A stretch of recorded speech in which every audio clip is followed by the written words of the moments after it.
guys, welcome back to Lighthouse Ministries, where we tell our testimonies on how God led us from darkness into the light. Today we'll be discussing love at the bottom. Yeah, okay, so before we get into it, how you doing today? I'm doing great. Yeah, I'm doing pretty well. So also, way better day than the last video. Yeah. Way better day. So love at the bottom. It's a tricky one. Okay. What do love at the bottom mean for you? For me, I think love at the bottom means more of not having nothing, struggling, but do you still love each other from when you was at the top and now you at the bottom? Yeah. So it's like, it get a little hard because you get a little frustrated with life when you ain't getting everything you want. You ain't living that expensive or that life that you're used to because things are starting to change now. Yeah, most definitely. That's a good definition. I don't know about my own. Yeah, your girl was prepared today. Yeah. Okay, so in a marriage, when you have everything that you Your need, house, you know, everything getting paid. it's easy to love. Yeah, because you got everything you want. Some people really fall in love with the materials of things, and Once it get took it, when you enter your kingdom marriage, you know, when kingdom. God calls you, take that you know, away for some reason, and are you gonna still love him or her the same way you love him at the top? yeah, so God can actually pull everything away from you in a season to test your love. Yes. You know, and we actually going to share our testimony today, how God actually put us in a place or a season where he tested our love, and it wasn't easy. It was insane, but we never had like over the roof amounts of money so or it nothing wasn't like that. We had the best living lifestyle. No, but we was never at the bottom like that either. Yeah. Well, I can't say that. We kind of was. No, before we had kids. But not with kids. Not with kids. I think it get harder with it's kids. Way worse to be at the bottom with your children, babies at that too. I just say love at the bottom, especially when God brings you to the bottom for a reason, or he throws you in that pit for a moment. It requires faith. Big faith. The only thing that I can say that got us through that season was faith. God, yeah. Sometimes you get these seasons where you have like 10,000. We'll share that in another video. $10,000 a month, and it's kind of easy to just go day to day because get through it because you ain't struggling. Yeah, and but when you look at your spouse as nothing but a paycheck, that's when it gets hard. And God takes that paycheck away from you. Are you still going to look at him the same way? No, we're just going to put that out because there. men are the providers of the family. But when God wants to set something straight, he's going to pull all of that away from you. And I was salty. Oh, yeah. Oh, yeah. Most definitely. So let's get into the story. Okay. Actually, you can go ahead and tell the story. You can tell someone. Excuse our children. They're kind of loud. So this was a season where God pulled everything from us is when he moved us here. Where did he move us? To Dallas. I'm sorry. Y'all where's she talking about? when he moved us from Milwaukee to Dallas. So we in a hotel. We first got here, you know. I'm thinking we finna get this apartment. I'm finna get a job. I thought everything was just going, click together. Yeah. No. God was like, I gotta do some things inside you, especially me. I ain't gonna say it was too much of digging for him into the Airbnb season, but for me, the girl was depressed. I was sad. I was salty, but it was a season where we only got the things we needed. When I say needed, food, probably things for our Barely kids. even got that. Barely got food. I ain't gonna even lie. It was things that we only needed, not what we wanted, but what we needed to survive. So imagine the things you need to only survive in a hotel or in a place wherever God put you. Food, sometimes clothes. I ain't gonna even say we got clothes, but our clothes just was the clean. essentials. Stuff for your children that they need, not what they want. So diapers, wipes, food. So we didn't get like tablets and all these shopping sprees. We only got things that we needed to survive there. most definitely. Yeah. Okay, I'm gonna give a little bit more of an insight.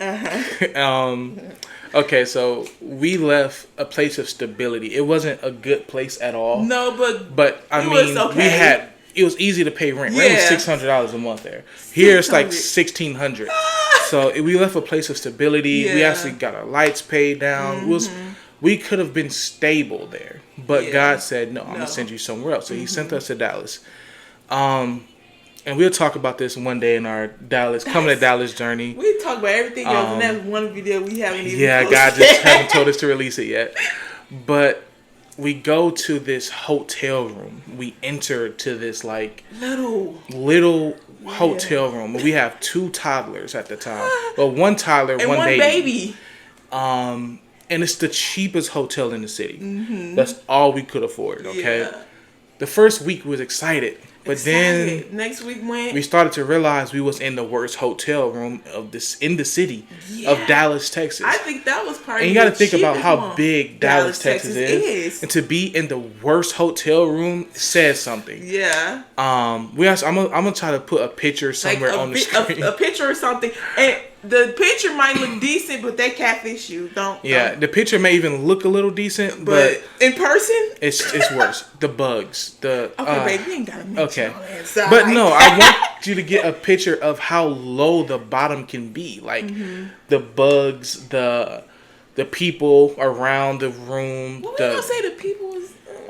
The people wasn't that bad. I'm not gonna lie. The people wasn't that bad to us because we stay to ourselves. We don't talk to nobody. We don't go out the room. We kind of just shield it. So, but the area itself, a lot of people say it's the hood, but it wasn't hood for us because that's what we used to. We was kind of used to at some time. So yeah. But the room was terrible. It was terrible. It wasn't as good. And when we got there, we were like, okay, we're not gonna be here that long. And we ended up having to stay there for almost 8 months. Almost 8 months, yeah. 8 months inside of this dirty hotel room with 2 children. Yeah. And y'all might be thinking like, why? Why did God send them to that if He was going to give them something? It's because the development we needed. I'm going to just we needed to grow. Open and transparent. It was the desires. We wasn't good. We wasn't prepared for that nice apartment, that nice job. We wasn't prepared for none of that God have promised. Yeah, He had to prep us for where we are. So we was in this dirty space. Okay, we ain't gonna make it seem like it was that bad. We tried our hardest to keep it clean, but it was dirty. It wasn't the top tier, I can say. Yeah. But so as we're in this dirty space, and I was going through marital issues. Yeah. Because it's hard to leave somebody when you feel like you have your whole life surrounded with that person. Like houses, cars, kids, all these things. Only thing we had in common was a kid. Yeah. So it was multiple times where we had fights and arguments. She's like, I want to go back. Send me back. I'll go stay with my family. I want to go back. And I would like... And there was so many times where God have directly told us not to go back at that. Go back. And I'm just like, I can't do this. Yeah. I expected more from this, but God was like, that's the problem. Those desires is not the desires that I put inside you.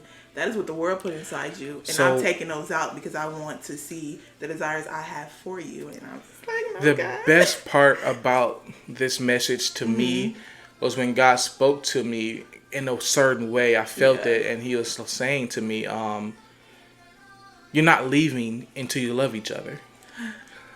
She wanted to go back, but I got to remind you, we didn't have no money. We have nothing. It would have cost about $400 for even to send her back. And we didn't even have that to send her back. And I was so stuck in my own mindset. I was trying to leave my kids. I was so just... the desires was so bad. That hotel room was hard. It was hard, but I understood that it had to dig some stuff out. Because we would have never made it if the guy didn't dig us out like that. Yeah, so we decided to buckle down, humble ourselves. We decided to just be like, you know what?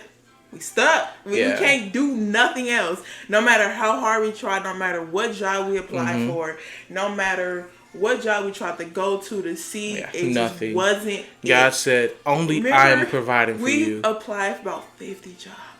Yeah, no, it was no jobs. Nothing. We actually found a quick job, but we had to stop working there. God was like, no. No, it wasn't. I remember I kept getting sick, and it just wasn't where I was supposed to be. I was out of alignment. So. God was saying, focus on your marriage and focus on faith in Him that He will pull us through. And in the beginning, we was strong. It was hard. It was fighting all the time. But towards the middle and the end of that journey, we actually stopped caring about moving out. We actually just was like, you know what? This is where God wants us to be. This is where we're going to have to be for until Let's He just says something fix else. Our marriage. So we had to make the best out of that bottom situation. I remember once we actually had a we went to the store and bought like, it was cute. we bought, what is it called? We had like a dinner date type of thing. And I forgot the candles every time. Yeah, we discussed the candles the whole time I got there. She totally forgot. Never sent her to the store, but we had a beautiful little dinner date at the hotel room. We had a special moment.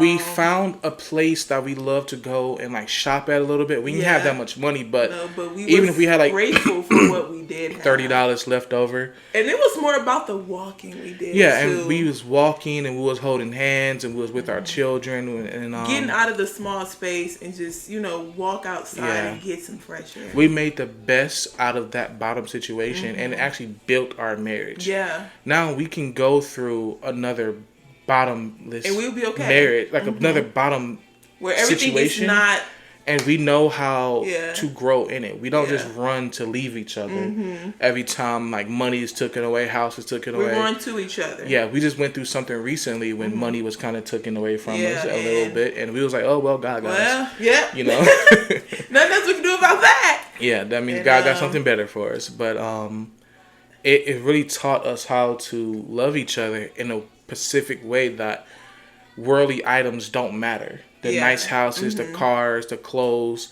none of that matter. We learned how to actually love each other in a stronger mindset.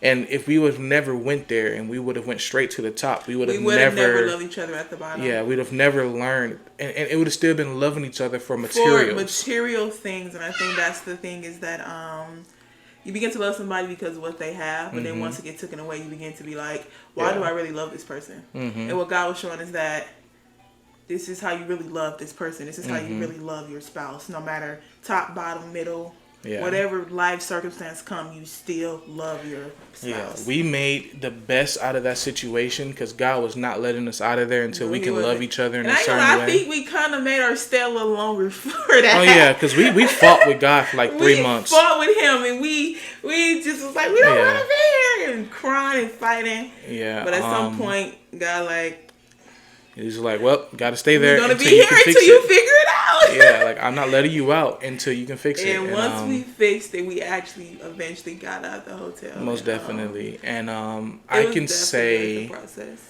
that we made the best out of it. We started playing Uno, started cooking different type of food. I don't know if you ever cooked food in the hotel room. It's terrible. And the microwave.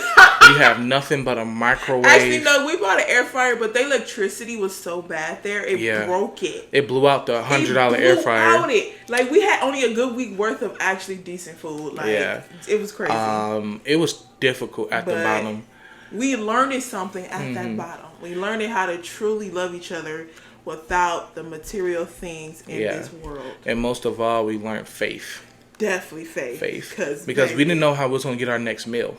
It was times we never went a day without eating. Never went a day. Our kids never went a day without food or diapers. We never went a day without the things we need to survive in that hotel. Yeah. So it was 2 things we learned from that. Loving each other and having faith in God. No matter where you are, He always with you. Yeah.